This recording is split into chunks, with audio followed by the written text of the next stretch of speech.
He was her arrogant billionaire boss. She was the only one who didn't fall at his feet. One fight, one kiss, one broken rule. Now she's pregnant. And he wants forever.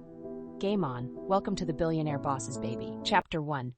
Desk Job Trisha. There were 2 rules at Taylor Corp. 1. Never speak unless spoken to.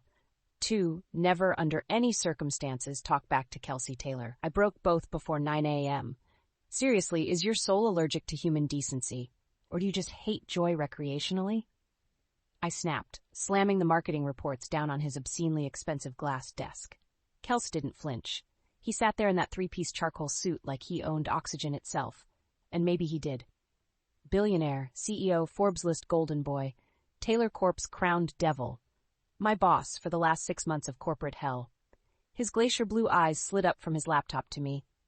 You stormed into my office uninvited, interrupted a shareholder report, and insulted me in less than 30 seconds. I crossed my arms. I'm very efficient. A muscle ticked in his jaw. God, that jaw. It looked like it was carved by a Roman sculptor in a mood. Not that I noticed. He pushed his chair back slowly, standing with the kind of controlled grace that only made men more dangerous. What exactly is your issue this time, Miss Brown? I sent you 3 campaign drafts. You gutted them without explanation. Again. They were mediocre. Bullshit. I stepped closer. They were good, and you know it. But you'd rather torch my work than admit I have instincts you don't. His eyes darkened. You're forgetting your place. Oh no, I remember exactly where I am. I leaned in, my voice low and lethal. At the bottom of your corporate ladder, holding this entire damn company together while you play Bond villain in Brioni. There was silence. That tight, coiled kind that lives between lightning and thunder. Then he said, "Close the door." I blinked. What?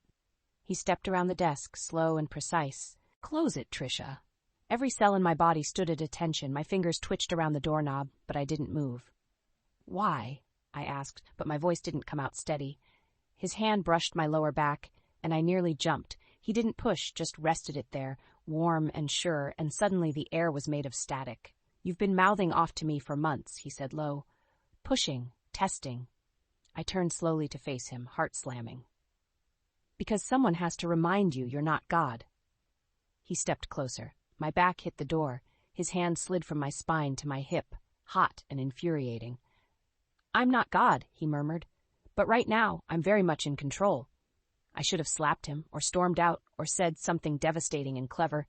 Instead, I pulled his tie, and then everything exploded. His mouth crashed into mine like a war declaration, full of punishment and demand. I kissed him back like I wanted to ruin him, which I did. God help me. The kiss was rough, hot, unapologetic. His hands gripped my waist and lifted me like I weighed nothing. My back hit the glass desk, papers scattered, something expensive shattered. He didn't care. "Tell me to stop," he rasped, mouth at my throat. I couldn't. My brain had short-circuited. His mouth branded a path down my neck. I tugged open his vest. Buttons popped. My blouse hit the floor. He cursed when he saw the lace underneath. Then his hand slid between my thighs, slow and possessive, like he was already memorizing every inch. My head tipped back. I hated him. I wanted him. I was going to burn for this. "You're trouble," he murmured against my skin. "Good," I gasped. "So are you." The rest blurred. Hot, frantic, delicious. His tie stayed on. My skirt stayed hiked around my waist. His name was a curse on my lips, his voice a growl in my ear. Every movement was a dare, every kiss a punishment, every breath a war. When it was over, we were both wrecked. He pulled back slowly, chest heaving. I stared up at him from the mess of crumpled reports and broken rules. "Well," I said, sitting up and reaching for my panties. "That was deeply unprofessional." His lips twitched, almost a smile. "You started it. You told me to close the door." "You didn't," he smirked. "I had to do it myself." I slid off the desk, adjusted my blouse, and pointed a finger at him. "Don't think this means anything." His gaze burned. "It means I'm not done with you." My stomach flipped, my heart slammed. I hated how much I wanted to kiss him again. I opened the door and stepped out into the hallway. Everyone stared. Of course they did. The glass walls weren't soundproof, and the office gossip network had probably hit DEFCON 1. I turned back and looked him dead in the eye. "You still suck as a boss," I said. Then I walked away, and tried not to notice the way my legs still shook. Chapter 2 Aftershocks. Kelce, I'd had my fair share of mistakes. A hostile takeover in Milan that cost me $12 million. A partnership with a crypto startup that turned out to be a Ponzi scheme. A decade-long relationship with a model whose moral compass depended on Wi-Fi. But none of them rattled me like Trisha Brown on my desk this morning. She wasn't a mistake. She was a malfunction. A glitch in the system I spent my entire life perfecting. She moaned my name with the kind of raw need I hadn't heard in years, maybe ever. Then got dressed, tossed a middle finger over her shoulder in the form of a smirk, and walked out like she hadn't just shattered the sanctity of my control. The reports she dropped, still scattered across the floor like wreckage. Her lipstick, still on my collar. And her scent, still on my skin. Vanilla and attitude. Feminine fury. I stared out the glass wall of my office, hands in my pockets, jaw tight. Below, the 23rd floor buzzed like bees in a hive. Phones ringing, keyboards clacking. Power lunches being scheduled by assistants who understood the food chain. Trisha wasn't like them. She was chaos. A firecracker. The only person in this building with the balls to look me in the eye and say I sucked. She wasn't wrong either. I did suck at empathy, at softness, at pretending to care about anyone who wasn't worth a percentage point on a quarterly report. But I was excellent at domination. And right now, my body still remembered every inch of hers. I should have been in a board meeting. Instead, I was replaying her thighs wrapped around my waist. I closed my eyes and leaned my forehead against the cool glass. That was supposed to burn it off. Get her out of my system. She'd been crawling under my skin for months, showing up to meetings in those pencil skirts with her quick mouth and quicker glare. God, the banter. No one talked to me like that. Not clients. Not partners. Not even my mother, who technically still outranked me in sheer ice factor. But Trisha, she insulted me with style. She didn't just talk back, she bit back. She dug under my skin with one perfectly arched brow and a comment like, "You look like you filed a restraining order against Joy." And now I'd had her. Finally. And it wasn't enough. I wanted more. I wanted her on her knees in that conference room she keeps hijacking for creative brainstorming. I wanted her laid out in my private suite, writhing in my sheets, making that sound she made when I kissed the inside of her knee. I wanted to watch her fall apart again. And again. And again. A knock shattered my thoughts. "Come in," I said, voice cold. It was Aaron, my assistant. Polished, quiet, efficient. Unlike Trisha, who'd probably respond to my calendar invites with gifs of explosions. "Your 11:30 with the Saudi delegation is waiting in Conference A." I nodded. "Reschedule them." Aaron blinked. "Sir." "Move them. I don't care where. Tomorrow. Next week. Just not today."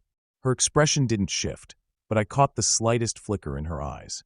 "You're clearing your entire day?" "Yes. Because of." "That's none of your concern."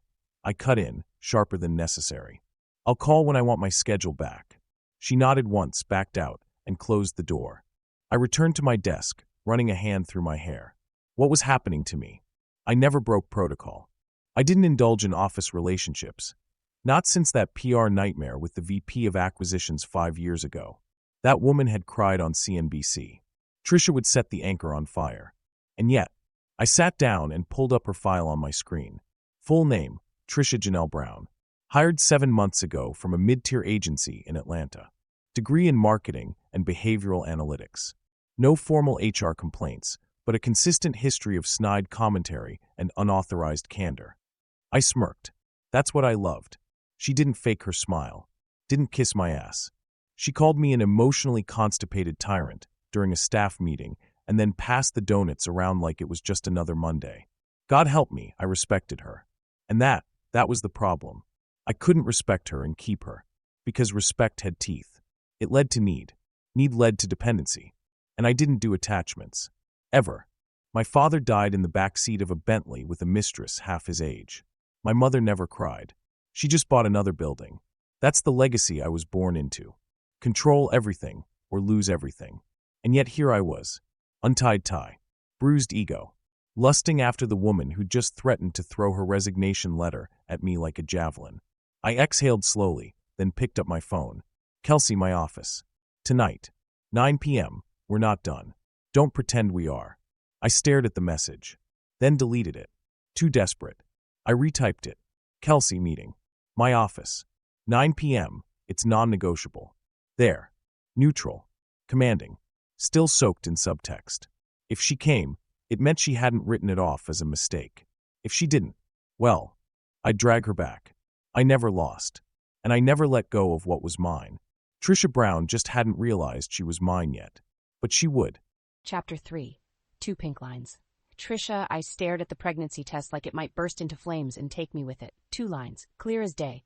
Bright pink. Smug, evil little lines. I blinked twice, like maybe I was hallucinating. Nope. Still there. Still pregnant, still ruined.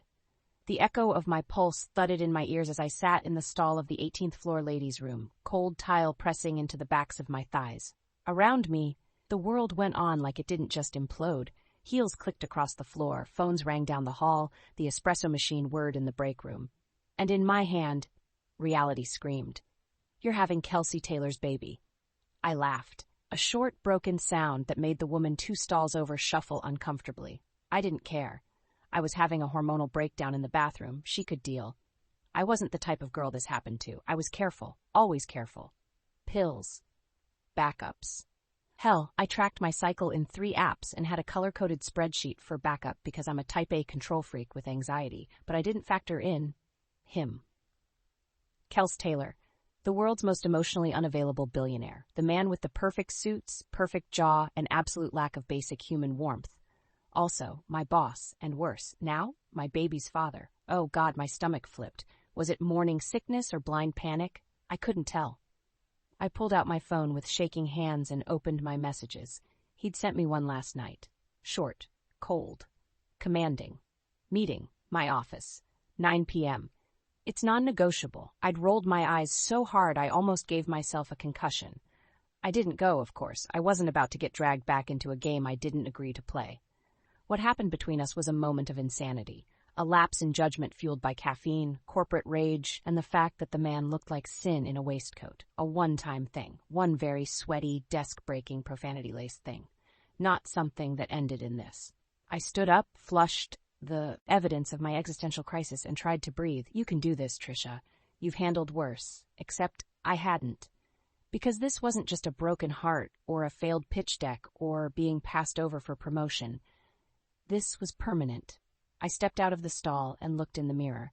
My reflection looked the same, which felt criminal. My eyes were still brown, my curls were still half-tamed. I still wore the same high-waisted black skirt and cropped blazer I'd strutted into this building with at 7 a.m., planning to crush the Q4 rollout. But something was different now. Someone was different now. Inside me. Tiny. Silent. A heartbeat not even beating yet. My throat tightened. I grabbed a handful of paper towels and pressed them to my face. Not crying, just resetting. Cooling off, pretending I didn't just learn my entire life had gone up in designer suit-clad flames. The door opened and my best friend at the office, Aaliyah, walked in, blinking at me. "Uh-oh," she said, "you've got your do not engage or you will die face." I dropped the paper towels and forced a smile. "I'm fine." She arched a brow. "That's the exact tone you used when you said you didn't hook up with your ex at that charity gala, and then he showed up at your apartment shirtless with a smoothie." "That was one time." "Girl." I exhaled hard. She was too good. Always could read me like a Kindle. "I can't talk right now. Does this have anything to do with you and Mr. CEO Dilf making thunder noises through the glass walls 2 days ago?" I froze. "What?" Trisha, her voice dropped. "Everyone knows. That glass wall? Not soundproof." My knees went weak. "Oh my God. You didn't know?" she whispered. "Oh no, oh baby girl." I covered my face. "I'm gonna die." "Correction, you're gonna kill him." She looked me up and down. Wait, are you? "Oh my God, no." "Aaliyah. You are. You're knocked up, aren't you? You have that I just saw my future flash before my eyes look." I glared. "Will you shut up?" she squealed.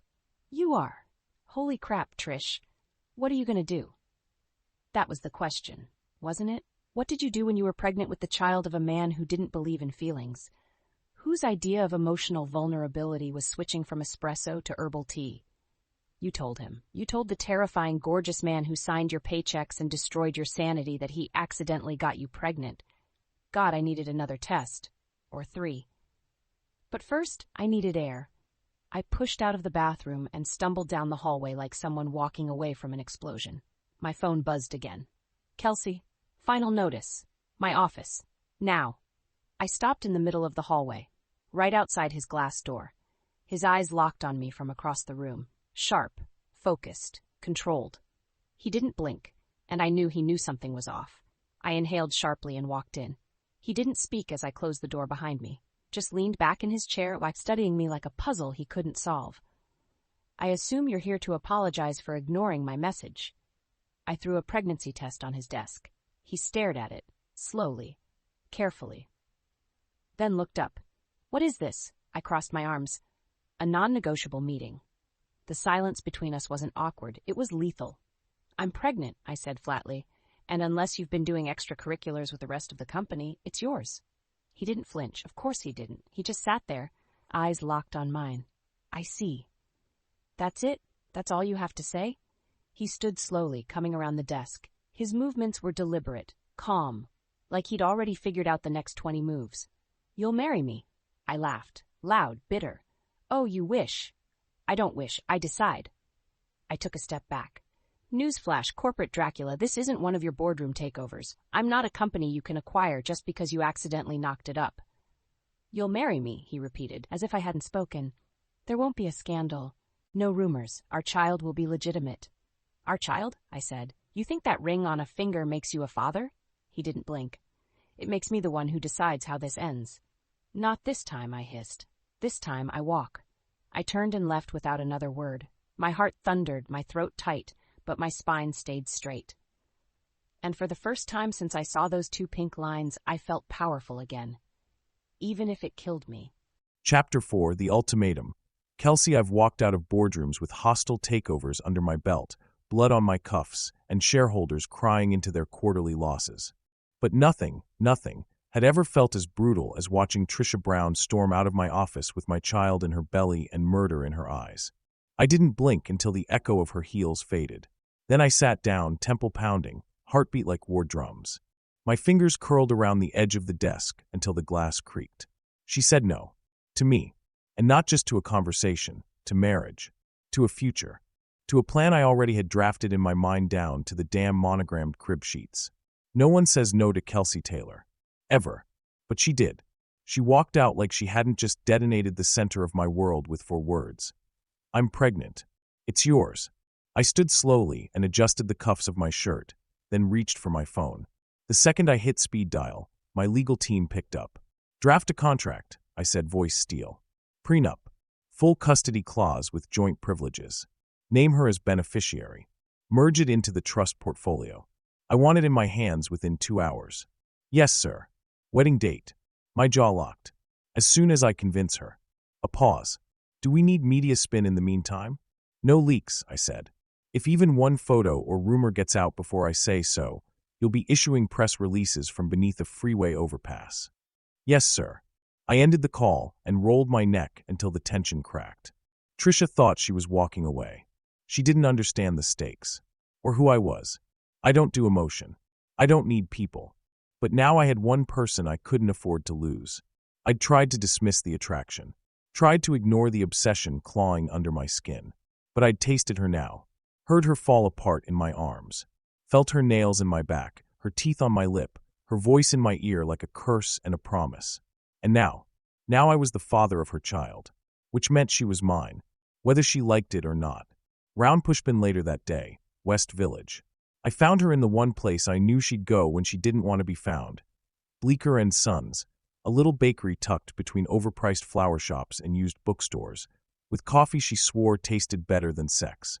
She sat in a corner booth by the window, hands wrapped around a decaf latte, dark curls pulled into a messy knot, her lips moving silently as she scrolled her phone. I didn't ask how I knew. I just knew. The way her mouth tightened. The way her foot tapped against the floor like she was trying to outpace a meltdown. The way her fingers trembled, just slightly, when she raised her cup. She was scared. Good. Fear could be useful. Fear made people listen. I pushed open the door and strode inside. Heads turned. The barista dropped her pen. A teenager's jaw went slack. Power has a presence. I didn't break stride until I reached Trisha's table. She looked up. Her eyes narrowed. How the hell did you find me? I slid into the booth across from her like I belonged there. You checked in on your lunch app. GPS is a bitch. You tracked me? I own the app. Her nostrils flared. You are certifiable. I'm prepared. I placed the manila envelope on the table. This is my proposal. She didn't touch it.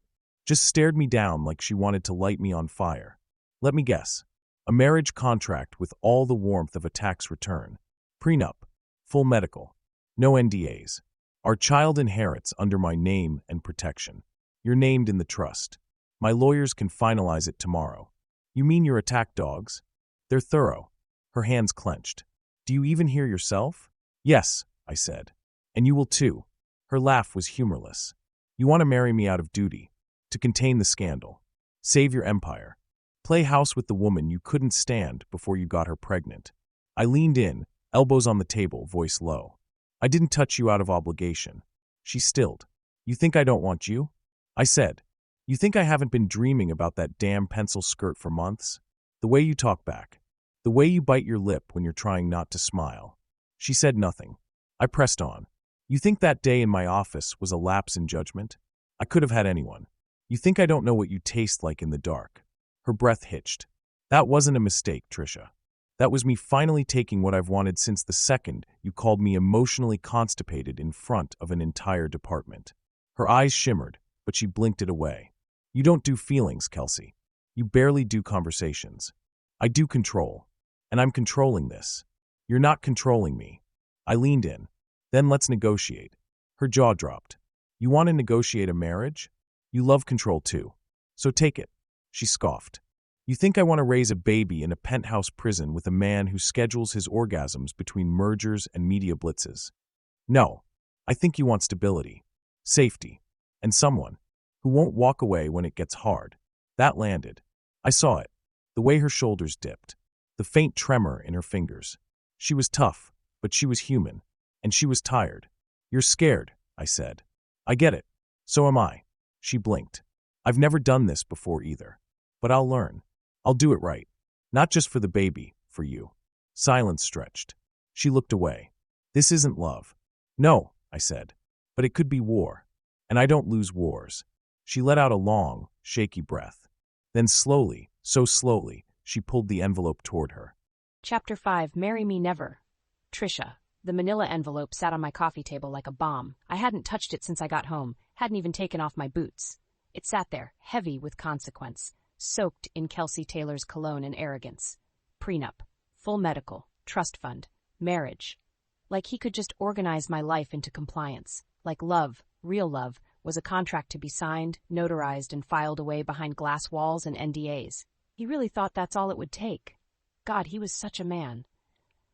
I stared at the envelope for another full minute. Then I poured myself a bowl of dry cereal, even though I wasn't hungry. I just needed to do something, anything, to keep from flinging that damn thing off the balcony. The truth was I'd read it. Twice.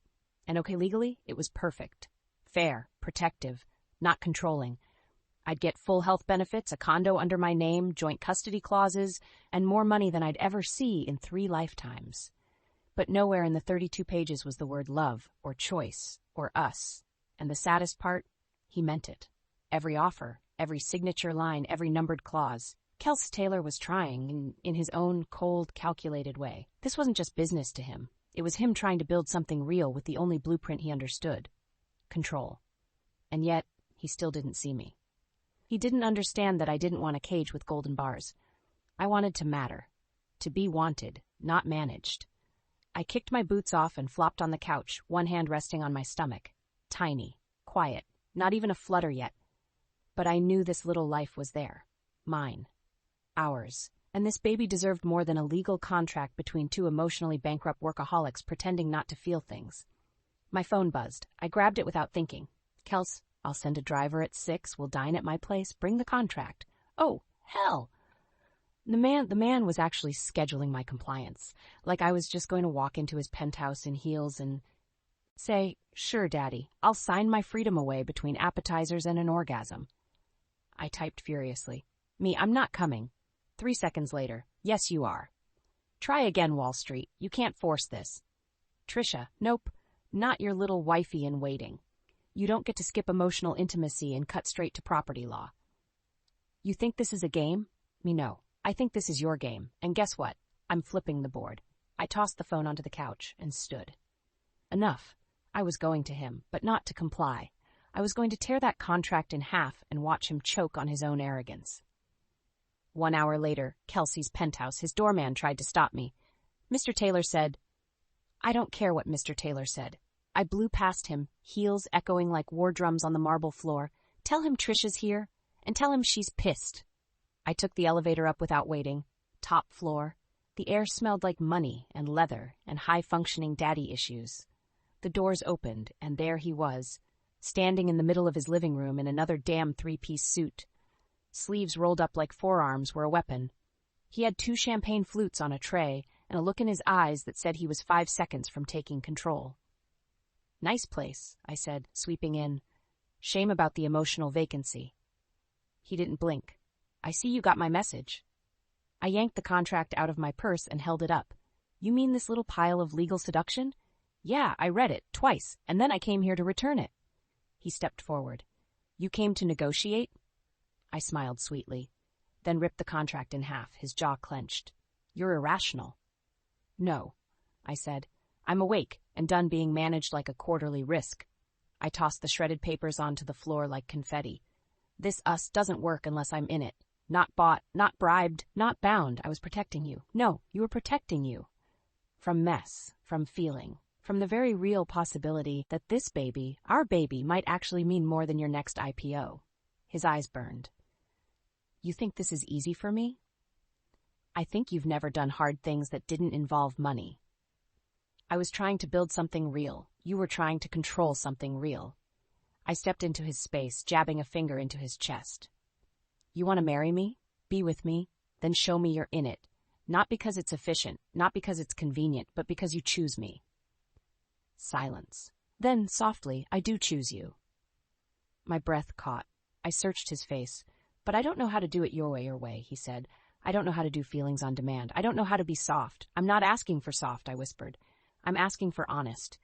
His throat worked. He looked away, jaw tight, and for the first time he looked uncertain. Human. Raw. You terrify me, he said finally. My heart stuttered. You get under my skin. You make me feel things I can't file, can't fix, can't buy. I've never had that before. His voice dropped. I don't want to lose you. I don't want to lose this child, but I don't know how to keep you without breaking the part of me that built all of this. I stepped closer. You don't have to break it, I said. You just have to open it. We stood there, breathing in the silence between storms. The contract lay in ruins at our feet, the past behind us, and something terrifying and beautiful between us. Then I reached up, curled my fingers into his tie, and tugged, and this time when he kissed me, there was no desk, no power struggle, no dominance, just us, and the first real beginning we'd ever had. Chapter 6, CEO with Control Issues. Kelce, there were 3 things in life I'd always believed were non-negotiable. Control everything. Trust no one. Never fall in love. Trisha Brown had shattered all 3, and she hadn't even taken her boots off yet. She was in my penthouse kitchen barefoot, her curls piled on top of her head, sipping tea like she hadn't just ripped a multi-million-dollar contract in half and kissed me like she meant it. And I was still standing in the middle of the living room, tie askew, heart racing like a man who'd just lost a war and was begging to lose another. She'd said no, not with hate, not with fire, but with truth. And that was worse, because for the first time in my life, someone had looked me in the eye and told me control wasn't love. And I'd had no defense, no snappy comeback, no strategic pivot, just this sinking realization that maybe, just maybe, I didn't want to control her. Maybe I wanted to earn her. The thought unsettled me. So naturally, I made a spreadsheet. Yes, I know how that sounds. But when you're a man who built an empire by 28 and buried his emotions somewhere under 6 private equity firms and a vineyard in Tuscany, you cope how you cope. I pulled my laptop onto the island counter and opened a new document. Project. Earn Trisha Item 1. Get out of your own way Item 2. Stop talking like a CEO and start talking like a human Item 3. Take her to dinner without talking business Item 4. Touch her like she matters, not like she's a reward Item 5. Tell her what she does to you. Feelings included. I stared at the screen. It looked ridiculous, but necessary, because Trisha wasn't like the others. She didn't want diamonds. She didn't want power. She wanted real. And for the first time in my life, I wanted to give someone real. "You're overthinking again," she said behind me. I closed the laptop faster than a man caught watching softcore feelings. She padded barefoot across the tile, her silk tank top slipping off one shoulder, lips pursed around her T. God, she was beautiful. "I'm not overthinking," I lied. "You have that look on your face," she said, "like you're calculating ROI on your soul." "Old habits," I said, trying to sound amused. It came out as regret. She leaned against the counter beside me. "You don't have to fix this like a project." "I don't know how else to fix things," I said honestly. She set down her tea. "What if it doesn't need fixing? What if it just needs living?" I stared at her.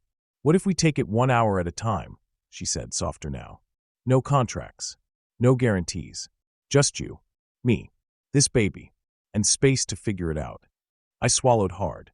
"I don't like uncertainty." She smirked. "And I don't like suits. Yet here we are." She had a point. I had 6 suits dry cleaned weekly. She wore combat boots to staff meetings. And somehow we worked. Or we could, if I didn't screw it up. I reached for her hand. She let me take it. "Can I ask you something?" I said. "Sure." I ran my thumb over the back of her hand. "What does love look like to you?" Her breath caught. "It's not flowers," she said after a beat. "It's not grand gestures or yacht trips to Capri." I nodded, resisting the urge to cancel the yacht reservation I'd just made that afternoon. "It's consistency," she continued. "It's showing up. It's you remembering how I take my coffee and not scheduling meetings during my OB appointments. It's kissing me when I'm cranky and rubbing my feet when I'm swollen and not making me feel like an obstacle in your day." My throat tightened. "I can do that," I said. She looked at me, skeptical. "No, really," I added more urgently. "I want to do that. I want to learn how to be better. For you. For the baby. For us." Her face softened. "Okay," she said. "Okay. Okay." It felt like a truce. Not a surrender, but an invitation. Then her lips curved, slow and dangerous.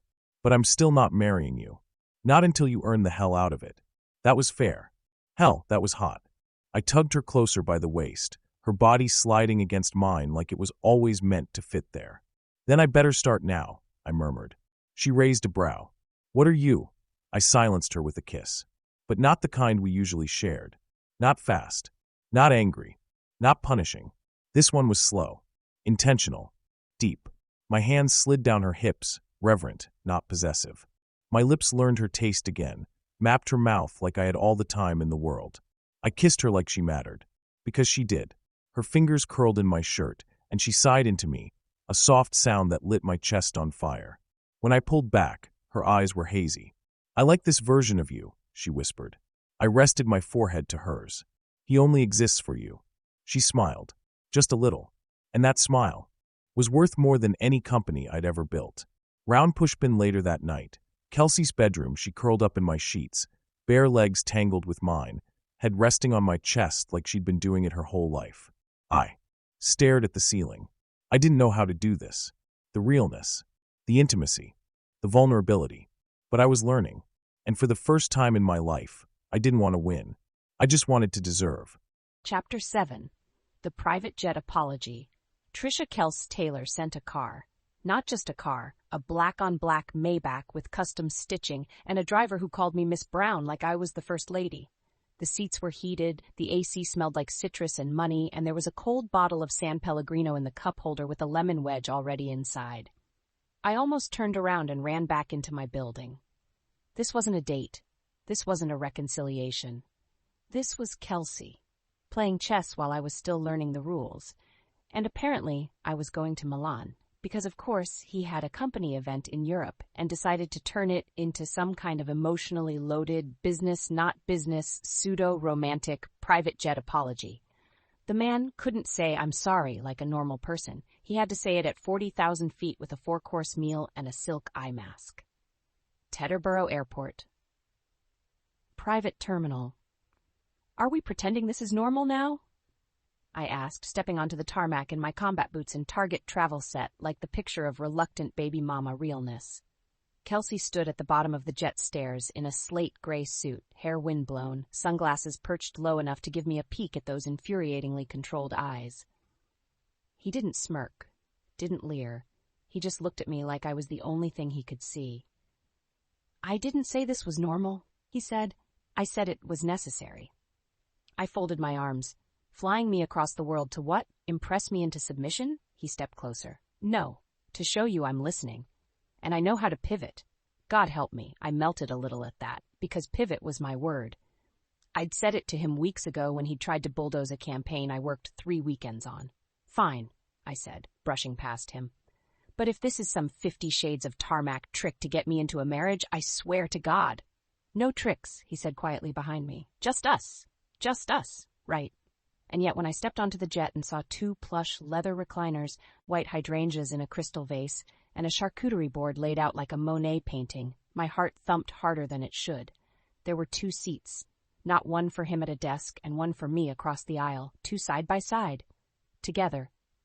The first hour of the flight was suspiciously civil.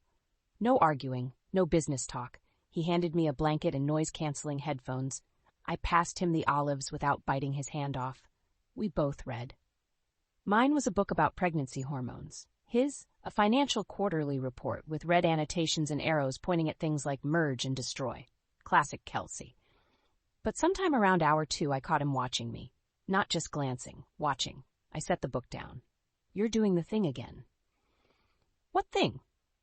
The thing where you stare like you're building a spreadsheet in your mind, but it's actually about me. His lips twitched. Maybe I am. I narrowed my eyes. What do you want? To see you in something Italian. I'm literally in sweatpants. He leaned closer, one arm draped over the armrest. Exactly. Oh no. His voice dipped on that word like he wanted to taste it. You're dangerous, I said, and you're pregnant with my child. We're well past danger, Trisha. My whole body tightened. Why Milan? I asked, needing air, distance, logic. This could have been done in New York. I own part of the fashion house we're visiting, he said. They're launching a line based on instinct and their words, not mine.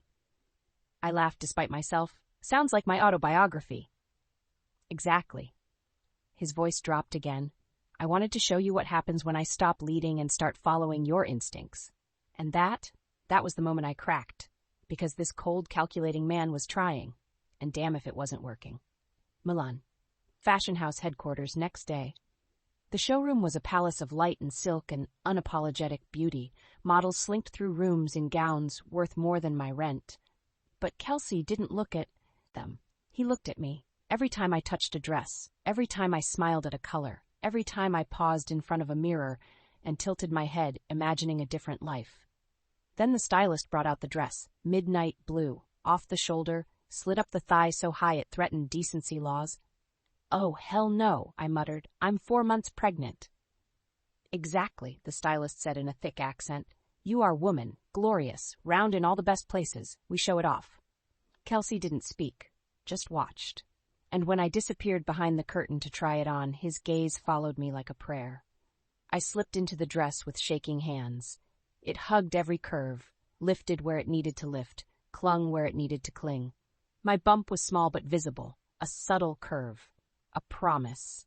I stepped out, and Kelce stood up like someone had punched him in the chest. His eyes darkened, his throat worked. His hand twitched at his side like he was holding himself back from reaching for me. I'd never seen him look at anyone like that. Like reverence. Like obsession.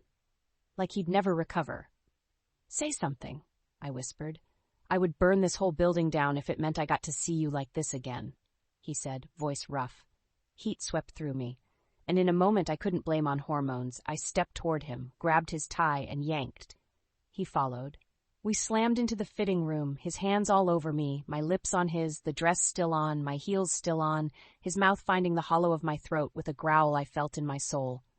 I'll ruin this dress, he warned, breath hot at my collarbone, then ruin me with it.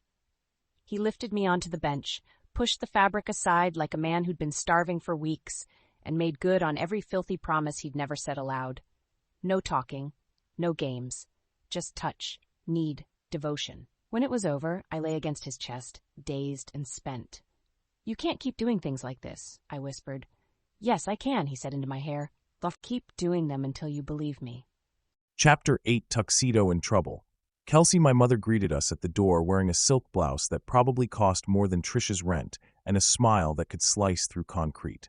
You're late, she said to me before her eyes slid to Trisha's midsection like a missile seeking a target. And pregnant. Trisha's hand, curled in mine, tightened just enough for me to know she was 2 seconds from verbally throat-punching someone. "Hi," she said, her tone as sweet as cyanide. "You must be the woman who emotionally freeze-dried your son." My jaw clenched. My mother's eyebrow arched. "This is going to be fun," Trisha muttered under her breath. 10 minutes earlier, Blacktown car, Upper East Side. "You don't have to do this," I told her, adjusting the cuffs on my tux. My mother has emotionally buried stronger women in one dinner. "I'm not stronger," Trisha replied, applying her lipstick in the rearview mirror. "I'm smarter, and also hormonal, and also not scared of people who name their vacation homes." I smirked. "She doesn't name. She named the Aspen Estate Echelon." "You told me." Damn it. I had told her that. "This isn't a war," I said, trying to soothe what could only end in scorched earth. Trisha snapped the lipstick shut. "It is if she treats me like a hostile acquisition." I didn't say she wouldn't, because she probably would. Back to present. Taylor family penthouse. The dining room could have hosted a UN summit. All white marble and silver leaf chairs, and enough crystal to trigger tax audits. A staff of servers moved like silent ghosts, laying out course after course while my mother sat at the head of the table like a monarch evaluating a threat. And Trisha sat directly across from her, chin lifted, belly subtly visible in her fitted black wrap dress, holding her wine glass with all the chill of someone sipping gasoline and daring it to explode. "So," my mother said, cutting into her roasted duck with surgical precision, "how long have you and Kelce been entangled?" Trisha smiled. "Define entangled." My fork paused midair. My mother didn't blink. "You are carrying his child. I assume there's some degree of intimacy beyond proximity." "Oh, absolutely," Trisha replied, voice sugar-laced steel. "There was proximity. Desk proximity. Fitting room proximity. Once a supply closet." I nearly choked on my wine. My mother's mouth tightened. "I see. Do you?"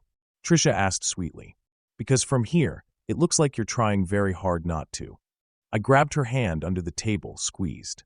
"A silent please, babe. Don't start an international incident." She squeezed back. "Translation, let me have this." "I understand your concern," she continued. "You probably had a picture in your mind. Blonde. Thin. Submissive.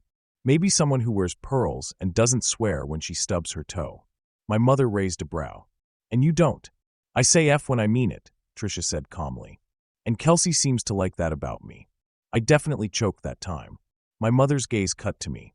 "Kelce, a word?"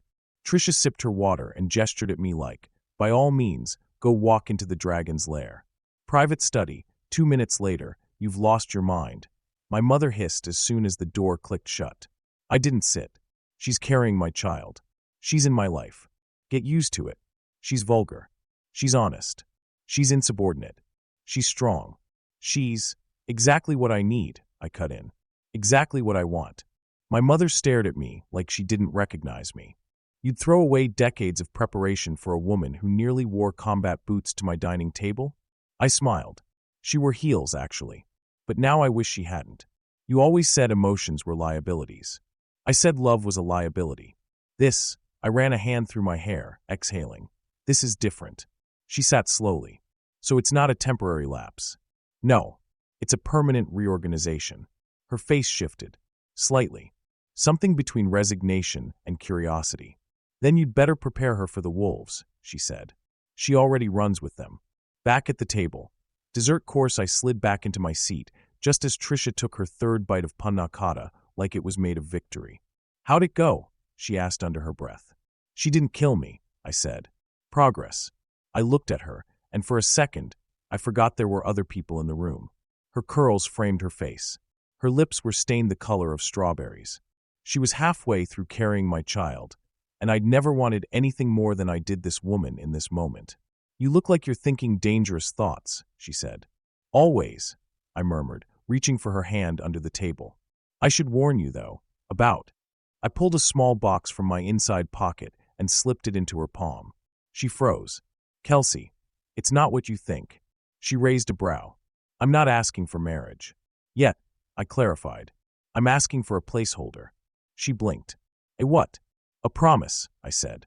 "That, when the time comes, if I earn it, you'll let me ask again." She opened the box. Inside sat a thin platinum band with a single stone, not a diamond. A sapphire. Deep ocean blue. Your birthstone, I said. Her voice was very soft. You looked it up? I looked you up, and I've been memorizing everything ever since. Her eyes shimmered. Her lips parted. But instead of crying or swooning like a woman in a Nicholas Sparks movie, she said, You do realize this is still manipulative, right? I smirked. Only a little. Then she slipped it on and said, Fine. Placeholder accepted. Later that night, in my bed she lay in my arms, warm and quiet, tracing lazy circles on my chest while the city glittered beneath us. You handled my mother like a trained assassin, I murmured. I liked her, she said. I glanced down. Seriously? No, she replied. But I liked the look on her face when I told her about the supply closet. I groaned. She grinned. She needed to know I'm not a vase in your glass castle. You're not. Good. She yawned. Because I'm not playing the part of trophy wife while you go cold and disappear. I won't disappear. Promise. I turned and kissed her shoulder. I'm not going anywhere. Not from you. Not from our child. She closed her eyes. And I knew, deep in the center of my ribcage, no contract, no deal, no empire had ever meant more than the woman curled up against me. And maybe, just maybe, this was what winning actually looked like. Chapter 9, Terms and Conditions, Trisha. If he was going to play corporate, then so was I. I opened my laptop the next morning in his penthouse kitchen, still wearing nothing but one of his starched white shirts and absolutely zero shame. The city stretched wide behind me, but all I saw was the glowing screen as I began to type. Trisha Brown's Terms and Conditions, V1.0. Clause 1. No sex unless I initiate. I mean it. No suave hand on my thigh during meetings. No pulling me into your stupid penthouse elevator and hitting the stop button like it's the opening scene of a billionaire porno. I'm pregnant. My body feels like a science experiment. If I want you, you'll know. Clause 2. No emotional gaslighting via finance. Gifts are sweet, generous, tempting. But don't think you can drop a Cartier bracelet on my wrist and dodge a hard conversation. Emotional investment is not a tax write-off. Clause 3. I get one emotional breakdown a week. No questions if I'm crying over milk, mismatched socks, or the fact that you breathe too loudly while I'm trying to sleep. Your job is not to fix it. Your job is to shut up, rub my back, and say, You're right, baby. Milk is a betrayal. Clause 4. You're not allowed to manage me. I'm not a quarterly earnings dip, and I'm not here to be optimized. I'm not interested in quarterly reports on my attitude, my spending, or how many Postmates deliveries I make in a week. I'm your partner, not your personal brand. Clause 5. You fight for me, or we're done. Emotionally, physically, politically. If your mother so much as raises an eyebrow at me again, I want to see you defend me like I'm a billion-dollar investment and she's an underperforming asset. I printed it on glossy pink cardstock with gold foiled edges. Then I slipped it into a manila envelope and labeled it, For CEO's review, read before touching my ass. 10 minutes later, Kelce's office, inside the penthouse, he was on the phone, voice low and lethal, doing CEO things. Something about acquisitions, dominance, market share. I didn't really care. I walked in like I owned the place, dropped the envelope on his desk, and walked back out. He didn't say a word, but I heard the smile in his silence. 30 minutes later, Kelce's bedroom. He found me in bed, curled up with my tablet, ordering ridiculously expensive maternity bras from a site that promised support without sacrificing sensuality. He held up the envelope, expression unreadable. I assume this is a legally binding document, he asked. It is, I said without looking up. Clause 1, he read, flipping it open.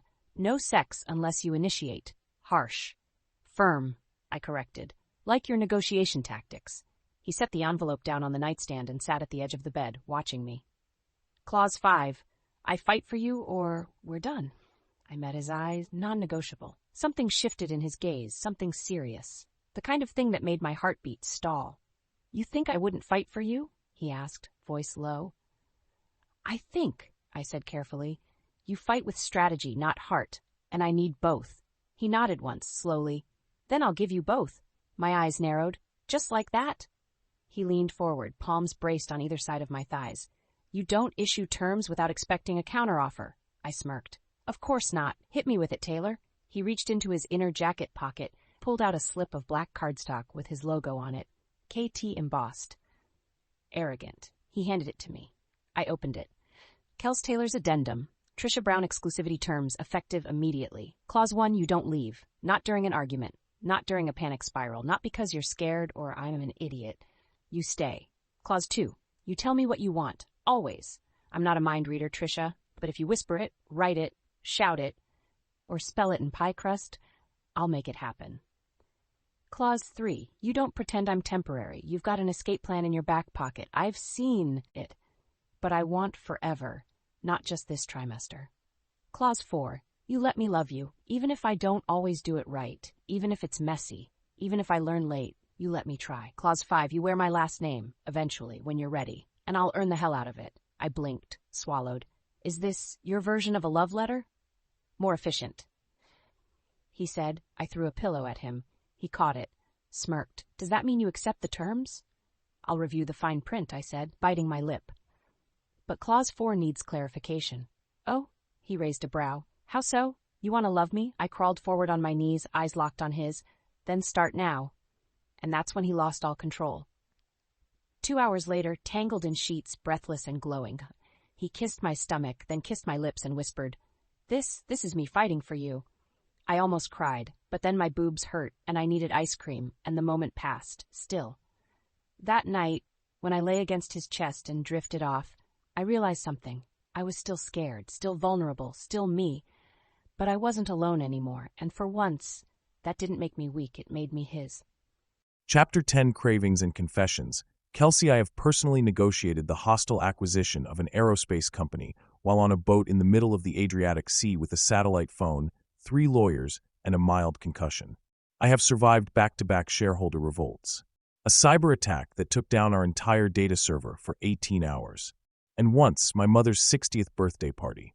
But nothing, and I mean nothing, prepared me for walking into the 18th floor server room and finding Trisha sobbing over a pint of melted cookie dough ice cream. She was sitting on the cold tile floor, hair falling out of its bun, mascara smudged, a spoon clutched in one hand, and the pint tipped over in the other. The look she gave me when I walked in was somewhere between help me and touch me and die. Trish, I asked slowly, carefully, like I was approaching a feral cat. Her lower lip wobbled. It melted. I blinked. What did? She held up the half-empty container with a dramatic sniff. The ice cream, Kelce. The last pint. The one with the caramel swirls and the chocolate chunks and the dignity. Ah. Hormonal breakdown, stage 2. I crouched slowly, trying not to spook her. What happened?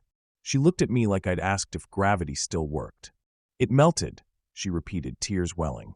Because I wanted to wait until after my pitch review to eat it. I was being disciplined. And now it's soup. Pregnant soup. I reached for her hand, but she yanked it back. And the worst part, she sniffed, is that my boobs hurt, I can't see my feet, and your mother sent me a box of gender-neutral baby clothes that look like they were sewn by Victorian nuns. I just wanted one win. One delicious, frozen, sugar-filled win. Okay, this was not a boardroom. This was not a problem I could throw money at and make disappear. This was a woman, my woman, drowning in hormones and pressure and the brutal unfairness of a melted dessert. So I did the only thing that made sense. I sat down on the cold tile floor beside her, in my custom suit, in $1,000 shoes, and I took the spoon from her hand. You know what I think? I said, scooping up the sad puddle of cookie chaos. That you regret impregnating a crazy person? She mumbled. No, I said. I think this is still salvageable. I took a bite and made a dramatic show of sighing like it was the most decadent thing I'd ever tasted. Still got caramel. She glared at me, then sniffed again. You're a liar. I'm an optimist. You're a suit-wearing tyrant who doesn't understand what it's like to cry over dessert. You're right, I said, nudging her shoulder. But I do understand what it's like to feel out of control. She looked away, but her chin trembled. Talk to me, I said gently. It's not just the ice cream, she whispered. I know. It's everything. Her voice broke. The appointments, the articles, the opinions, the way everyone's suddenly touching my stomach like it's public property. My body doesn't feel like mine anymore. And I'm scared, Kelce. I'm scared that I'm going to suck at this. That I'm not ready. That I'll mess this kid up before he even gets here. Her shoulders shook. And all I could do was pull her into my arms and let her sob into my shirt like I was the only anchor she had. You won't mess him up, I said, rubbing her back. You're the strongest woman I've ever met. She hiccuped. That's not comforting. That just means I'll emotionally repress him until he builds a tech startup and moves to Tokyo. I laughed. I couldn't help it. She pulled back just enough to look up at me, eyes red, nose running, cheeks blotchy, and somehow still the most beautiful thing I'd ever seen. You want to know a secret? I said. She sniffed. Depends. Is it stupid? Very. She nodded. Okay. I brushed a strand of hair from her face. I'm scared too. She blinked. You? Mr. PowerPoint. I don't know how to be a father, I admitted. I don't know how to be gentle, or present, or emotionally available. Hell, I still Google half of my own feelings. She let out a watery laugh. But I do know how to commit, I said. How to show up, how to fight, and I'll do all of that for you. For him, even when I get it wrong. Especially then. Trisha stared at me like she was trying to memorize me. And then she said, so softly I almost missed it, sometimes I don't know how to trust something that's actually good. My heart cracked a little. Then let me prove it to you, I said. One day at a time. She nodded slowly. And just like that, the storm started to pass. She curled into me, arms around my waist, forehead against my chest. You're ruining your suit, she murmured. I've ruined more expensive things for less important reasons. She looked up at me with a little smile. I still want the ice cream. I'll fly to Vermont if I have to. She tilted her head. You'd cross state lines for cookie dough. I'd cross countries. God, you're dramatic. Only for you. And that, surprisingly, got me a kiss. Sweet. Sticky with tears. But real. I held her in that server room for another 20 minutes. No rushing. No calls. Just her heartbeat against mine and the quiet relief of not being alone in the chaos. Later, I made good on my word. I had a dozen pints of cookie dough ice cream flown in overnight. Stored in a freezer I bought specifically for her. Labeled it, "Do not touch, Trisha's emotional stability," and that night, when she opened the freezer and laughed so hard she cried again, I realized something I hadn't dared admit until now. I didn't just want to be the father of her child. I wanted to be her home. Chapter 11. Office Baby Shower from Hell. Trisha, there are very few things that terrify me. Being broke, being ignored, being micromanaged by a man in a tailored three-piece suit with God-complex energy and cheekbones sharp enough to double as weapons. Yes, Kelce, that one's for you. But office baby showers? Absolute nightmare fuel. So when I walked into Taylor Corp's 23rd floor executive lounge and saw streamers, pastel balloons, and a horrifying diaper cake with tiny bow ties, I did what any emotionally regulated pregnant woman would do. I turned on my heel and tried to escape. Too late. Trisha. Aaliyah, my best work friend and evil mastermind behind this ambush, appeared in front of me holding a tray of pink and blue cake pops and smiling like she hadn't just set me up for corporate slaughter. You planned this? I hissed. Of course. You're glowing, hormonal, and terrifying lately. It was time to distract you with carbs and curated gifts. I hate baby showers. You also hate corporate buzzwords, synthetic orange juice, and anyone named Chad, but I still make you show up to Monday meetings. I scowled. I was going to escape through legal. We locked the fire exit. You're diabolical. You're welcome. Before I could fake a medical emergency, a round of applause erupted behind me. I turned, and there he was. Kelce Taylor, in a black button-down and slacks, no tie, sleeves rolled. That rich man done casual look that made grown women swoon and interns forget their passwords. His eyes locked on mine like he hadn't just walked through 30 employees holding paper cups and "oh baby" signs. Mr. CEO Dilf in the building, someone whispered behind me. Kelce's gaze dropped briefly to my belly, then rose again to meet my eyes. There was a smirk there, subtle, searing. He was going to make this worse. I knew it. 5 minutes later, next to the gift table. So, Kelce said casually, standing far too close as I opened a box of organic cotton onesies. This is what a Taylor Corp baby shower looks like. Why are you here? I muttered under my breath. I was invited. I turned sharply. By whom? Aaliyah, he said smugly. Apparently, I'm on the list of people who might make her smile before she murders someone. I glared at my so-called best friend across the room. She waved and mouthed, "You're welcome." This is a hostage situation, I muttered. Kelce leaned in, voice low and intimate. You look hot. I'm 6 months pregnant. I stand by what I said. Go away. I'd rather watch you open gifts and look adorable while hating every second of it. Sadist. Only for you. I opened a package containing a baby blanket embroidered with the initials KT Jr. and nearly threw it across the room. Kelce chuckled. I turned to him, furious. We haven't even picked a name yet. I like to be prepared. I narrowed my eyes. You know what would prepare you? What? Me kicking you in the shin in front of your entire communications team. 20 minutes later, games, cupcakes, and corporate chaos. We played Guess the Baby Food, barbaric. Who said it, CEO or toddler? Genius. And how big is her belly? Absolutely not. By the time I made it to the cupcakes, I was exhausted, sticky with frosting, and emotionally sweating. Trisha, said a nasally voice behind me. I turned. Kendra, from accounts. Fake smile.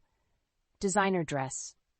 The same woman who once referred to me as a highly emotional wildcard with a communications degree. What an adorable event, she said, eyes scanning me like a human inventory sheet. Did you ever imagine being here? Like this? Like this? Like this? Pregnant, I said sweetly. In love? In a power couple dynamic with the most powerful man in this building? Her smile faltered. Yes? Well, it's just so fast. You must be very adaptable. Kelce appeared behind me like summoned rage in human form. She's not adaptable, he said smoothly. She's irreplaceable. Kendra blinked. I'm sorry, Kelce continued, voice low, but carrying. Was there something you wanted to say? Something inappropriate you'd like to clarify in front of HR and our head of legal? Kendra turned red. No, of course not. Congratulations, both of you. She slithered away like a passive-aggressive lizard in Louboutins. I turned to Kelce, stunned. You really are useful at parties, he smirked. Clause 5. I fight for you, remember? My heart clenched. Before I could say anything, his hand slipped around my waist and pulled me close. Also, he murmured, you're still the sexiest thing I've ever seen in a room full of baby gifts. Kelce, come with me. Excuse me? He nodded toward the conference room adjacent to the lounge. Floor-to-ceiling glass walls, blinds already drawn. My pulse jumped. You're insane. You're glowing? I have frosting on my shirt. Even better. I let him pull me into the room. Inside the boardroom. 15 seconds later, the door clicked shut, and before I could protest, his hands were on my hips, backing me into the wall like he was starving for me. Kelce, I hissed, glancing toward the blinds. We are at my baby shower. Our baby shower? He corrected, mouth grazing my jaw. And I haven't had you in days. I'm dying. Your employees are 15 feet away. Then be quiet, Miss Brown. He lifted me onto the table, knocking over a forgotten notepad and a dry erase marker. His mouth was hot at my neck, hands firm and reverent on my thighs. This is a terrible idea, I gasped. Which makes it perfect, he growled. And then he kissed me, deep, slow, possessive, like he could erase every awkward cupcake and diaper-themed gift with the stroke of his tongue. I should have stopped him. I tried. But the problem with Kelce Taylor? He knew exactly how to make me forget everything. My name, my title, my morals, until all that existed was the heat between us and the fire he built in me every time he touched me like I was his religion. 5 minutes later, walking back into the lounge, flushed and disheveled, Aaliyah narrowed her eyes. Why are you glowing extra? Shut up, I muttered. Was that a boardroom quickie? I hate you. No, you don't. I looked across the room. Kelce was standing by the drinks table, tie loosened, hair slightly mussed, and watching me with a look that said mine. Maybe I didn't hate him either. Maybe. I loved him. And maybe, just maybe, I was finally ready to admit it. Chapter 12, The Jealous Ex. Kelce, I knew something was wrong the moment I stepped off the elevator. The air in the Taylor Corp executive suite had a tension I recognized from my early days in the stock market, when numbers dipped and traders braced for impact. Phones were still ringing. Assistants were still typing. But the energy? Off. Too quiet. Too aware. Too centered on her. I moved fast. Down the hall. Past my assistant's desk. Right toward the break room, where I could hear her voice, tight, guarded. Then I heard his. Male. Familiar. Too familiar. And that's when I saw him. Noah. 5'11" of well-groomed, smooth-talking, emotionally unavailable mediocrity. Trisha's ex. And he was standing way too close. My fists clenched on instinct. He was smiling that grin menus when they're trying to reclaim something they didn't appreciate the first time. I'd seen it before. I'd worn it myself once. Years ago. Back when I still thought love was a weakness and commitment was a suggestion. But this wasn't about pride. This was about Trisha, my woman, carrying my child, and being cornered in my building by a man who clearly didn't know what the hell he was walking into. She spotted me first. Relief flashed across her face, followed quickly by "Oh no, don't murder him in front of the staff." Noah followed her gaze. His smile faded. "Oh," he said. "The suit." I stepped in between them. "Get the hell away from her." He lifted his hands in mock innocence. "Relax. We're just talking." "No. You were invading." Trisha tugged lightly at my arm. "Kelce, it's fine." "No, it's not," I said, voice low and deadly. "This isn't fine. Him, here, breathing your air, assuming he gets access just because you used to make the mistake of answering his texts. None of it is fine." "I just came to talk," Noah said, sounding suddenly unsure of himself. "To her," I growled. "You need an invitation.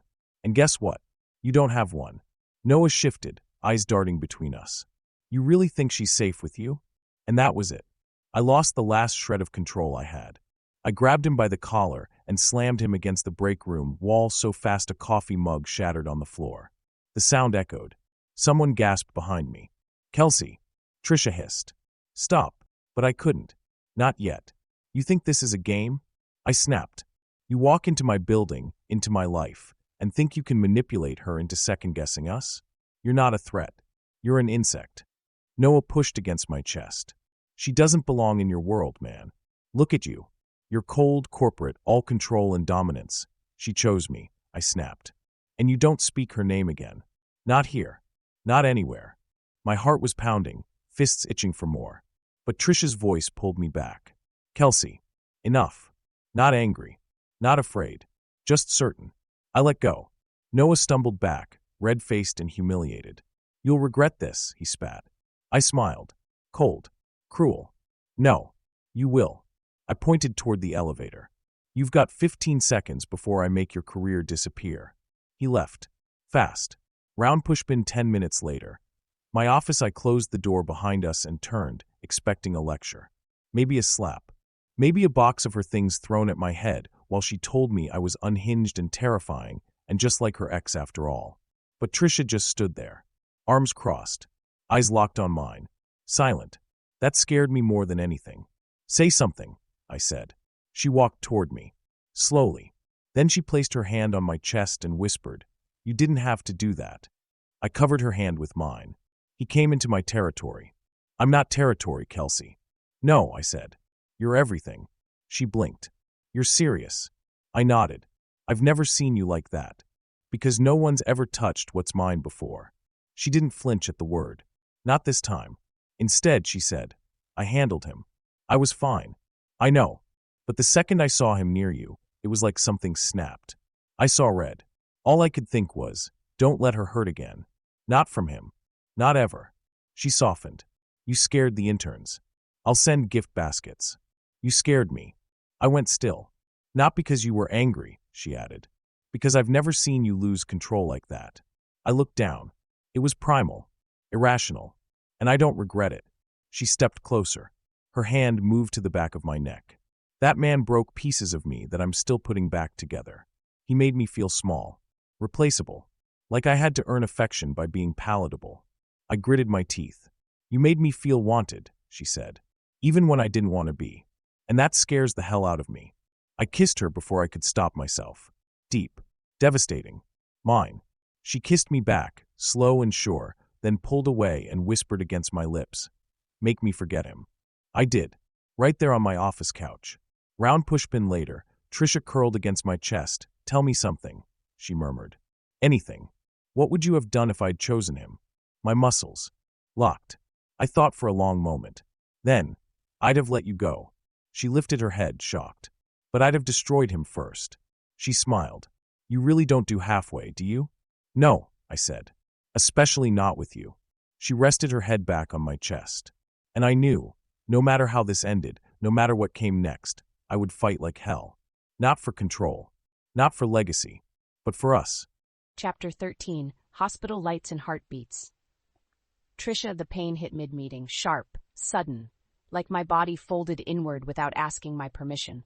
I was standing in front of a whiteboard, half explaining a campaign rebrand to a room of marketing execs when it hit me low and fast, like a rubber band snapping somewhere deep in my pelvis.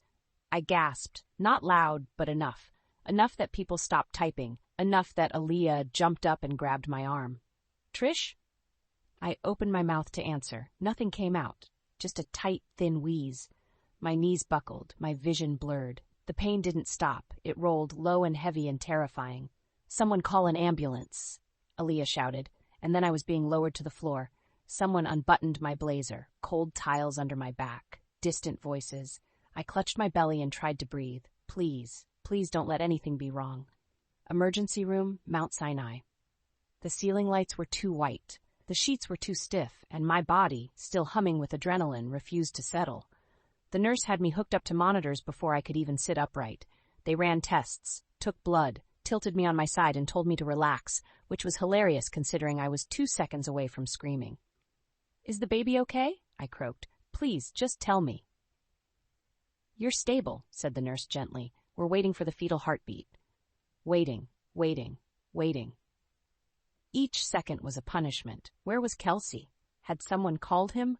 I wanted him here. I hated that I wanted him here, but I did because if something was wrong, I didn't want to go through this alone. I couldn't.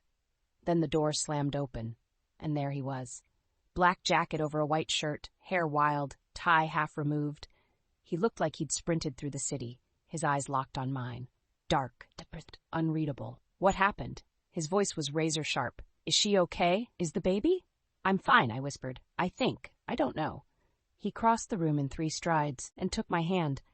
"Talk to me," he said, brushing hair from my face. "Tell me where it hurts." The baby. My throat closed. They couldn't find the heartbeat yet. He froze just for a second. Then his other hand slid over my belly, tentative, reverent. "I'm here," he whispered, more to my body than to me. "Both of you, I'm here." A sound broke in my chest. A sharp, messy. I was so scared I choked. "Kelce, what if I did something wrong? What if I worked too hard or missed a vitamin or—" "No," his voice cut through mine. "This is not your fault. None of it is." I gripped his hand tighter. "What if we lose her?" He blinked. "Her?" I nodded. "I've been calling her that in my head. I don't know why." Kelce stared at me. Then slowly, so slowly, it cracked him. He leaned forward, resting his forehead against mine. His breath shook. I'd never seen him like this. No mask. No posture. Just raw. "If she's a girl," he whispered, "I want to name her after you." My heart stopped. "Kelce, not your first name, something yours, though, something strong." The monitor beeped again. Then again, the nurse turned back, adjusted a dial, then smiled. "There it is," she said gently. The heartbeat. Steady, strong, alive. It filled the room like music, like thunder. And I broke, right there in the bed, holding Kelce's hand, our daughter's heartbeat echoing around us like proof of something bigger than pain. I wasn't alone. I hadn't failed. We were okay. 2 hours later, post-monitoring room. We sat in silence. Kelce hadn't let go of my hand once. I watched him more than the machines. He was unreadable at first, but there was something brewing under the surface, something he hadn't said yet. "What's going on in that scary brain of yours?" I asked. He looked at me. Not like a CEO, not like a man trying to fix things, just like Kelce, stripped of everything. "I never thought I'd want this," he said quietly. "This? A family." His thumb brushed my knuckles. "I thought it made people weak, sloppy, distracted." "And now," he met my eyes, "now I think it makes me real." I couldn't speak. "I saw you on that floor," he continued, "in pain, and everything inside me broke. I didn't care about anything else. Not meetings, not shares, not empire, just you." Tears welled again. "Damn it." "I thought I lost you," he whispered. I leaned into him. "You didn't." His jaw flexed. "But I could have." And then, suddenly he was on one knee beside my bed. My heart stopped. "Kelce," I warned. "If this is another placeholder ring—" "No," he said. "No games, no contracts, no timelines." He pulled something small from his pocket, not a velvet box. Just a ring. Simple, elegant. A thin gold band with a small diamond pressed against a sapphire. I didn't breathe. "I don't want to own you," he said. "I want to walk with you, through every high, every breakdown, every midnight craving, and every heartbeat monitor." Tears spilled down my cheeks. "Marry me," he said, "because I love you, and I'm not afraid to say it anymore." My soul cracked open. No fancy setting, no speechwriters, no branded backdrop, just him and me, and this fragile, fierce thing between us we kept choosing again and again. I looked at him, at the man who terrified me, seduced me, protected me, changed me, and I said yes, not because I had to, not because of the baby, but because I wanted him, all of him, forever. Chapter 14. I Said No. Kelce. The headline hit before sunrise. Billionaire CEO Kelce Taylor engaged to pregnant ex-assistant in hospital proposal. Exclusive from page 6 with photos. Photos of me kneeling beside Trisha's hospital bed. Her hand in mine. The ring visible. Her face glowing. My heart on full display. It was supposed to be private. It was supposed to be ours. Instead, it was everywhere. By 6 a.m., my PR team had already drafted 3 statements and a timeline of events that read like a sanitized corporate fairy tale. By 7 a.m., investors were calling. By 8 a.m., my mother. By 8:15, I stopped answering. And by 8:32, I stood in the center of my penthouse kitchen, staring at my phone like it had personally betrayed me, while the woman I loved paced in front of me, barefoot, robe open, cheeks flushed with fury. You told me it was private, she snapped. It was. Then explain the angle of that photo, Kelce. The zoom. The fact that the caption knows what hospital room I was in and what song was playing on the fetal monitor. I opened my mouth, closed it, because the truth was I didn't know. I'd shut down every leak since the first story broke about us months ago, controlled the narrative, capped the exposure. But this was surgical. Someone planted it. Someone wanted chaos. Trisha kept pacing. Trish, I said, stepping forward. You said yes. She stopped. I said yes to you. Not to the media. Not to the world. Not to a PR stunt that turns our engagement into headline bait. I didn't leak it, but you didn't protect it either. The words landed hard. I stepped back. Her shoulders sagged instantly. I didn't mean, no, I raised a hand. You did. Silence. Thick. Cold. Then she crossed the room, slower this time, eyes glossy but burning. I'm not a liability to be managed. I'm not a product you pitch or a deal you spin to your board. I know that. Do you? I said nothing. I want this baby. I want you. But I don't want to become a piece of your empire. Her voice cracked. I don't want to disappear into your legacy like every other name you've acquired. You won't. She looked up. Then prove it. Tell your mother no. Tell the media no. Tell the world no if they try to turn us into some kind of scandal. I stepped forward again, slower this time. What do you want me to do? She hesitated. I want to pause. That landed like a punch to the chest. A what? I want to slow this down. The room tilted. You want to cancel the engagement? No, she said quickly. God, Kelce, can we breathe? Can we live in this for a second without the whole damn world watching? I want to be yours.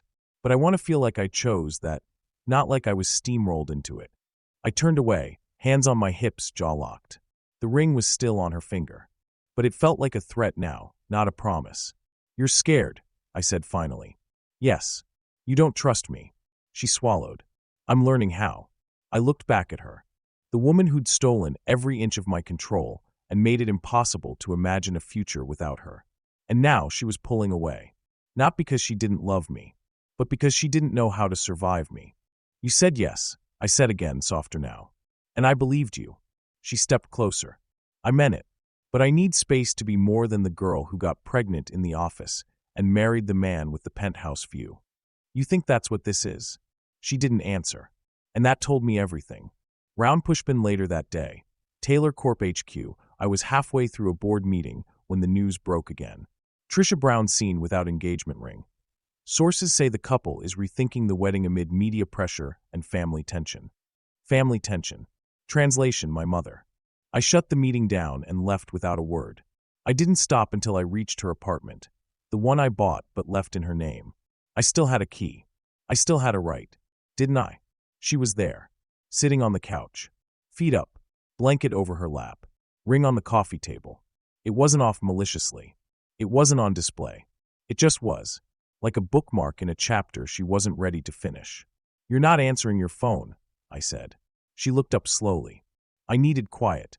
I walked in, closed the door, took off my coat. The stories everywhere. I know. My mother called you, didn't she? She nodded. She offered to fly in a crisis team to restructure the narrative. I laughed once. Cold. Bitter. Of course she did. I told her to go to hell. I paused. Did you? Yes. Politely. But firmly. I smiled. Barely. She patted the couch. Sit. I did. And for the first time in days, we didn't argue. We existed. In silence. In tension. in the truth we couldn't outrun. Finally, I said, "You don't want to marry me right now." "I want to be sure." I nodded. "Then I'll wait," I said simply. No pressure, no timeline, no ring, just us. She exhaled, and her head dropped to my shoulder. "I don't want to lose you," she whispered. "You won't. I just need to find my footing. I'll hold you steady until you do." The ring stayed on the table that night, but her body stayed in my arms, and that felt like more of a promise than anything money could buy. Chapter 15. Game over or game on. Trisha labor didn't begin with fireworks. There was no cinematic water-breaking scene in the middle of a brunch, no dramatic scream at 3 a.m., just a low, curling pressure in my back that rolled like thunder, a slow tightening of my body's deepest parts, a deep knowing in my gut that whispered, "It's time." I didn't panic. I didn't even call anyone right away. I just stood in the middle of my apartment, Kelce's blanket still on my couch, my ring still on the nightstand, and let the moment settle. We weren't married. There was no prenup, no contract. There was still distance between us, mutual, respectful, terrifying distance. But my heart still beat out his name, and I still dreamed in his voice. I pressed a hand to my belly. "You ready, baby girl?" She kicked once, like she knew. I smiled through the first real contraction. Then I called Aaliyah. 3 hours later. Mount Sinai maternity ward. The contractions were coming faster now. Aaliyah was timing them like a general in a war zone, while simultaneously threatening to hex any nurse who looked at me wrong. "I'm fine," I gasped through another wave. "This is normal. It's natural." Aaliyah raised a brow. "So is a hurricane. Doesn't make it fun." The door flew open. A nurse stepped in. "There's a man at the front desk," she said carefully. "Tall, expensive, bleeding. Says he's the father. Refuses to leave." I blinked. "Bleeding?" Lip split. Knuckles torn. "Security is scared to touch him." Aaliyah muttered, "Please tell me you're not in love with the Greek tragedy." But I was already sitting up, heart pounding harder than the contractions. "Let him in," I whispered. The door opened, and Kelce Taylor stormed in like a goddamn war, black shirt stained at the collar, hair soaked, jacket missing, eyes wild. He saw me and froze. "I made it," he rasped. "Jesus, Trisha, I made it." I tried to sit up more. "What happened to you?" "Your ex showed up at the hospital." My mouth dropped open. Kelce smirked. Darkly. "He won't be showing up again." I blinked. "You punched Noah?" "He ran into my fist." Aaliyah whispered, "God, he's hot." Kelce crossed the room in seconds, took my hand, dropped to his knees beside the bed. His fingers brushed my stomach. His mouth hovered over my skin. His forehead pressed to the curve of me like a prayer. "I'm here," he whispered. "I'm here, Trisha, and I'm not leaving." The sob caught me off guard. It broke free before I could swallow it down. Before I could hide the weight of how long I'd carried this moment alone. But he held me, through every contraction, every scream, every fear, for 12 hours, no boardrooms, no ego, just Kelce, raw, real, mine. Delivery room, 2:14 a.m. The world narrowed to heat and pressure, to screaming and sobbing, to his voice in my ear whispering, "Push, baby, you've got her, you've got her." And then the room filled with a sound I didn't know I needed. Her crowd, angry, beautiful. She was placed on my chest, skin on skin, heart to heart. I looked at her and burst into tears, not the soft kind, the shattering kind. Every wall I'd ever built fell apart the moment I saw her face. And Kelce, he lost it. Not with a shout, not with a speech, just a breath, one deep, shaking breath. Then he kissed my forehead and whispered, "Thank you for her. Thank you for this. Thank you for choosing me." 6 hours later, hospital recovery suite. She slept beside me, tiny and perfect and mine. Kelce sat on the window bench, hair wet from a shower, cradling a cup of hospital coffee like it was the key to survival. We hadn't spoken much since the birth. We didn't need to. But when his eyes met mine, I saw something I hadn't seen before. Surrender. "I want to name her Trainai," he said quietly. "It means 3, like you, me, and her." I smiled. "Trainai Brown Taylor," I said, testing it. He looked at me like I hung the moon. Then he walked over, sat beside me, pressed his forehead to mine. "I was wrong," he murmured, "about control, about power, about everything." I kissed him, soft, deep, no demands. "I love you," I whispered.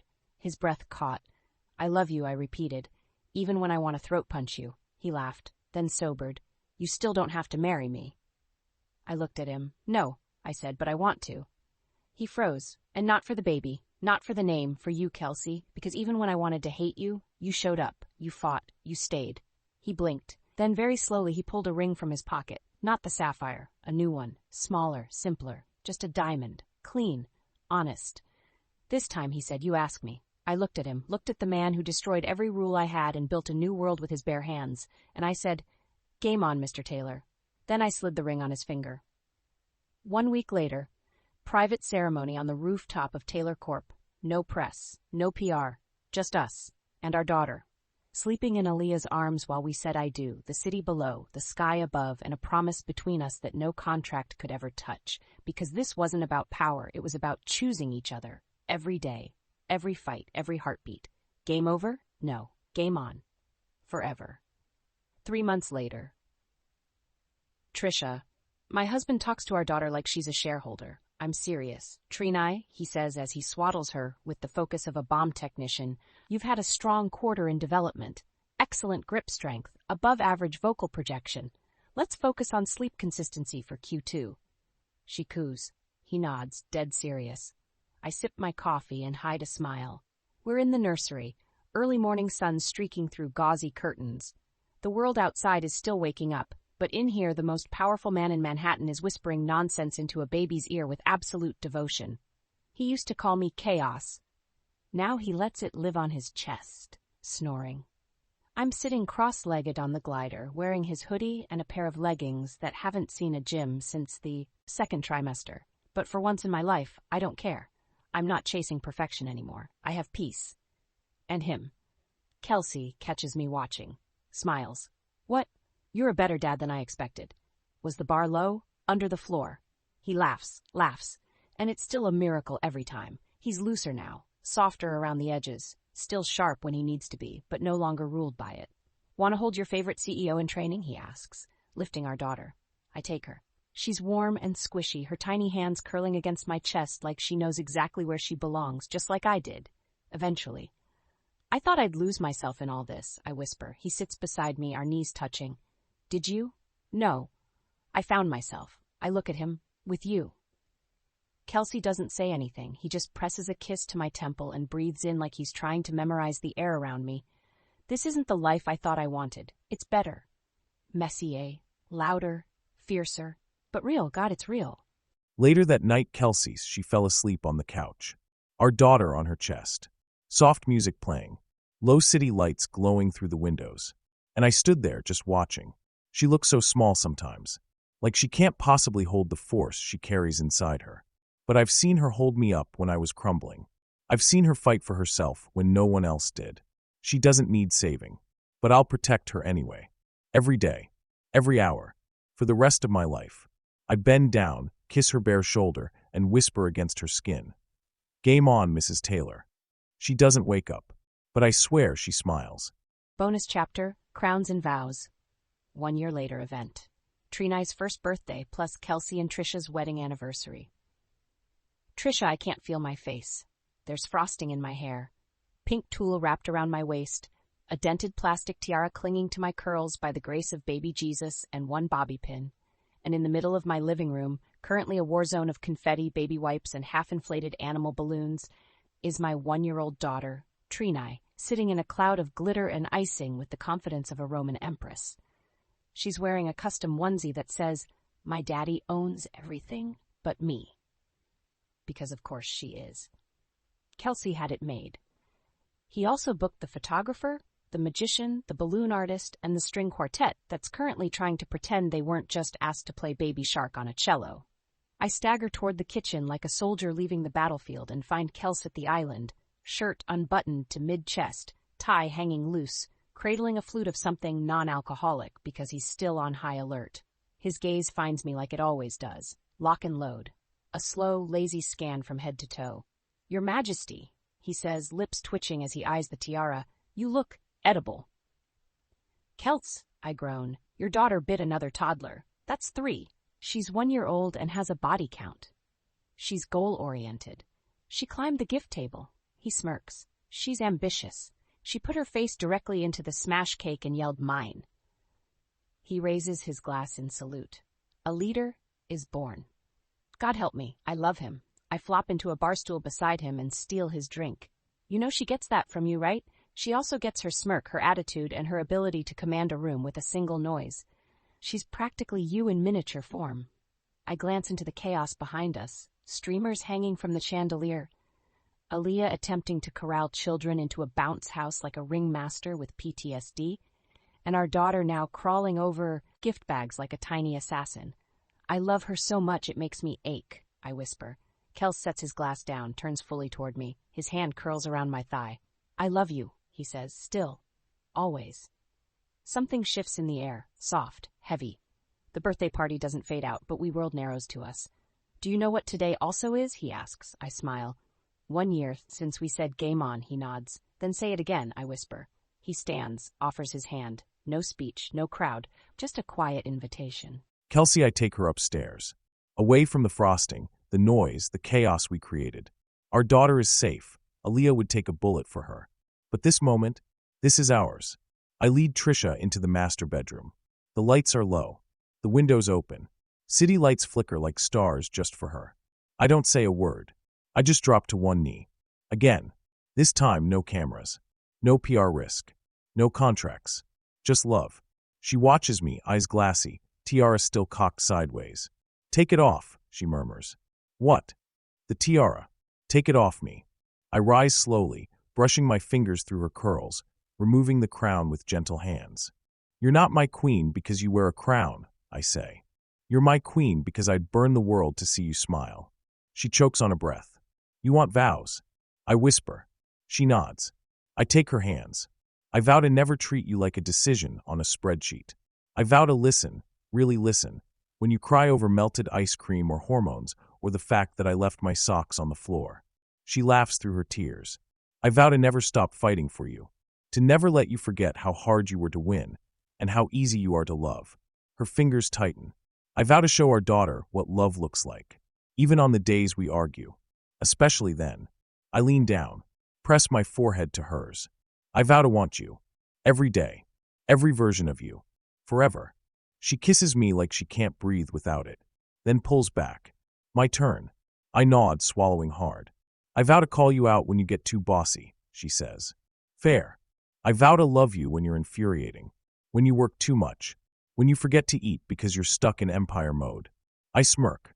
I vow to make you laugh when you're being a hard ass, to drag you into bed when you need to be reminded you're not made of stone. I groan softly. I vow to love you so loud our daughter never questions her worth. I vow to protect our peace, even when the world wants a show. Then her voice drops. I vow to want you. Just you. Always. And that's when I lose it. I pick her up, dress and all, carry her to the bed, and lay her down like she's made of starlight and secrets and every damn thing I never thought I deserved. I need you, I say against her neck. You've got me. Her hands slide under my shirt. And when I'm inside her, slow and deep and breathless, the city doesn't matter. The chaos downstairs doesn't exist. The empire can wait. Right now, all that matters is the way she says my name when she shatters beneath me. All that matters is her. Round pushpin hours later, post-afterglow, wrapped in sheets in each other. Think we did okay this year? I ask, kissing her bare shoulder. She smiles. We made it. We made her. She nods. And for a moment, everything's still. Then, we're totally screwed when she's a teenager. Oh, completely. She's already got your smirk. And your middle finger. We both laugh. And then, quietly, she says, Game's still on. I pull her closer, kiss the ring on her finger, and whisper, It's never been off. They thought it was just a mistake. One night. One consequence. But it became everything. Love. Family. Power. Chaos. And it all began with a broken rule. And a billionaire who never expected to lose his heart. Thanks for listening to the Billionaire Boss's Baby. Welcome to Forever. Subscribe so you don't miss the next billionaire adventure.